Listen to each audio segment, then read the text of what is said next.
PlayStation has officially revealed the PlayStation Plus Extra and Premium lineup for February, and this month is interesting.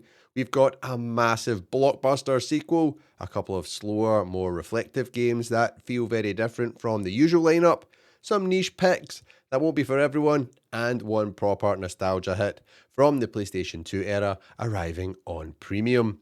There's definitely variety here, but the question is whether this lineup actually feels like a strong month for the PlayStation Portal cloud streaming users, especially as two of these games are PlayStation 4 only and you won't be able to play them. As always, I'm going to run through every game coming to PlayStation Plus Extra and Premium this month, explain what each one is about, and then at the end I'll share my pick to play first and why that's the one I'll be jumping into first on the portal. So let's get into it. Kicking things off with the biggest name in the lineup, Marvel's Spider-Man 2. Who saw this one coming? I was shocked that this is in the lineup already. It doesn't seem like it was out that long ago, even though it probably is. This is the sequel to Insomniac's hugely successful Spider-Man games, and it brings Peter Parker and Miles Morales together in a shared open-world version of Marvel's New York.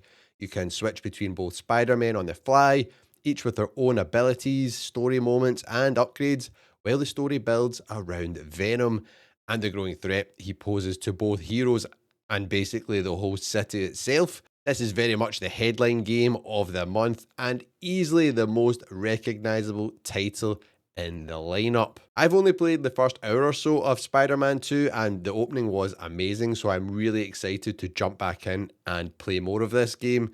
And I preferred Miles Morales. I thought that was the better out of the games. I know it was much shorter, but I really liked him as a Spider-Man. So having the two of them together, we're getting the best of both worlds. I am hyped to jump on into this. Next up is a franchise I have not played in ages, and I have owned a few of the games, and that is Test Drive with Test Drive Unlimited Solar Crown. Now, this is an open world racing game that focuses heavily on luxury cars, social competition, and shared online spaces. You're racing around a large open map, collecting high-end vehicles from real-world manufacturers and taking part in clan-based rivalries as you climb the ranks. It's a very different vibe to arcade racers or traditional circuit-based games, leaning more into lifestyle, exploration, and long-form progression.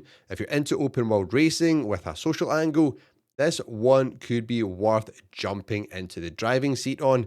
And for me personally, having not played this franchise for years, I'm really interested to see how this stacks up at the start line against Forza Horizon 5. And what was the other one I really liked? It was the Crew Motorfest. Let's see how Test Drive Unlimited stacks up against those two. Neva is one of the more emotional and artistic games in this month's lineup from the team behind Gris.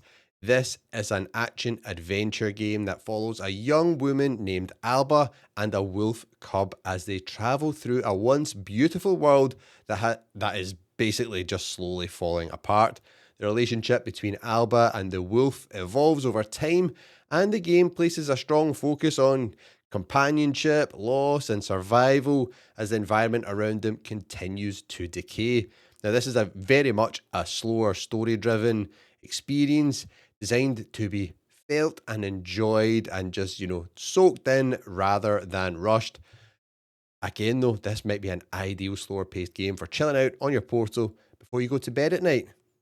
Now we've got Season, A Letter to the Future, which is another slower, more reflective type experience. You play as a young woman leaving home for the first time to document the world before an unknown cataclysm wipes everything away. The game is structured around a bicycle road trip, exploration, and recording memories through sound, photography, and writing. There's no combat here. It's about atmosphere, observation, and storytelling. Slowly uncovering the culture, history, and people of this world before it disappears. This one will definitely appeal more to players looking for something calm and thoughtful rather than action heavy. So not for everyone, but check it out, see what you think, and then proceed if you enjoy it. Otherwise, bail out and go on to the next game if you own a PlayStation 5 console, that is. Let me explain. We have Monster Hunter Stories 2, which brings a turn based RPG spin on the Monster Hunter universe. Instead of hunting monsters, you raise and bond with them, forming a team of monsters that fight alongside you in battles. The story centers around legendary creatures, ancient threats, and the bonds between riders and monsters. If you like RPGs with a lighter tone and strategic combat, this offers a very different way to experience the Monster Hunter world. And unfortunately, this is a PlayStation 4 game only, so it will not be coming to cloud streaming. So if you only own a Portal and don't have a PlayStation 5 console, you won't be able to play it because you need to play it via remote play on your PlayStation 5 to your Portal. And that's not the only game this month that is the case with, where you need a PlayStation 5 to play it on your Portal. Because alongside that, the original Monster Hunter Stories is also joining PlayStation Plus Extra.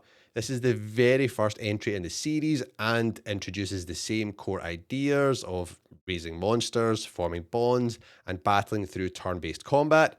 This version includes full voice acting and additional extras like a museum mode, making it a nice companion piece to the sequel for anyone who's curious about jumping deeper into the series. And like I said, you need a PlayStation 5 to remote play it. It's a PS4 game, so it won't be available via cloud game streaming if you rely on that for playing your games on your Portal. Now, Venba is a narrative focused game built around food, family, and identity. You play as an Indian mother who immigrates to Canada in the 1980s, trying to rebuild lost family recipes while navigating daily life, relationships, and cultural change. Cooking becomes a way to reconnect with the past, while conversations and choices shape the family's story over time. This is a very personal, grounded experience that stands out from the rest of the lineup for its subject matter alone. And I saw this and I'd never heard of it, and I thought this actually looks really interesting because it kind of reminds me of Coffee Talk, which is another game kind of like this, which I really enjoyed. And plus, I love eating curries as well, and I noticed in the trailer it looks like they're making a really nice curry. So I thought, oh, maybe I'll learn some cooking skills. So, perfect game to jump into and check out on your Portal. Next up, we've got another game which I've never heard of, but was kind of wowed by what I saw, and that is Echoes of the End, which is a action adventure set in a fantasy world inspired by Icelandic landscapes. You play as Rin, a character born with ancient magical powers, who sets out on a journey to save her brother while a larger conflict threatens to consume her homeland. The game blends magic, exploration, and combat across handcrafted environments filled with ruins, monsters, and lost technology. And wow, check out the visuals in this game. It looks absolutely stunning. How have I never heard of this game? Let me know in the comments if any of you have heard of this game, because I think it's totally flown under the radar. And the combat looks brutal, with you just chopping bad guys' heads and legs off and stuff like this. Really impressive looking game, and one that has got me really curious to jump into. This might be a great adventure to just drift away into on the PlayStation Portal. So please let me know if any of you have played Echoes of the End, because it does look really spectacular. How have we never heard of this? So I hope it is not one of these games which looks really good but plays like trash. So we will see when this drops, because I'll be jumping in to check it out. Next up, we've got a sports game, which is unusual. We don't get too many of them in PlayStation Plus Extra. And this one is Rugby 25. This is a full rugby simulation covering everything from local clubs to international competitions. It focuses on realism, strategy, and authenticity, with detailed player animations, team management, and real world venues.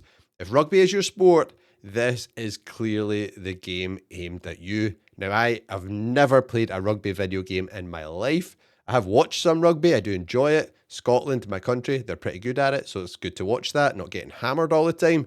But yeah, this game looks interesting. I'm tempted just to play this purely so I can say I have played a rugby video game.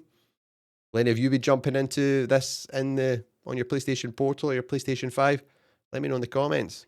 Now, for PlayStation Plus Premium subscribers, I had to search for it really old school trailer for this, and it is Wall-E. Yes, Wall-E, you know, the Pixar movie, is joining the lineup this month. And this was originally released on the PlayStation 2 and is based on the Pixar film. Wall-E follows the story of a lonely robot tasked with cleaning up Earth long after humanity has left. The game combines light platforming, puzzle solving, and mini games, with both solo play and multiplayer included. Now, this one is a proper nostalgia pick. If any of you grew up playing this on your PS2 or, you know, loved the movie, I genuinely have not seen this movie yet. I have not seen it. Yes, should I watch the movie? Should I watch the movie before I play the game? After looking at everything this month, my pick to play first is, drumroll please, no surprises here, Marvel's Spider-Man 2. It's the biggest game in the lineup. It's one I've been meaning to spend more time with, and it feels like the kind of experience that's perfect to dip in and out of on the PlayStation Portal, just helping me churn through that backlog now that Spider-Man 2 has been added to it. That said, it was close not putting in Test Drive Unlimited Solar Storm. Solar Storm? Did I call it Solar Storm? It's not called Solar Storm. What the hell's the game called again? Solar Crown. I was close, right? But yeah, Test Drive Unlimited Solar Crown, because the last Test Drive game, I genuinely think it was on Xbox 360 or PS3 I had it. That's how long ago it was. And it was awesome. So I really want to jump in and check this one out also. So that's my picks there. Spider-Man 2, followed closely in second position by Test Drive Unlimited Solar Crown. And if you're looking to get even more out of your PlayStation Portal this year, especially when it comes to comfort, battery life, charging on the sofa, check out the video on screen now, where I break down some of the best Portal accessories worth picking up.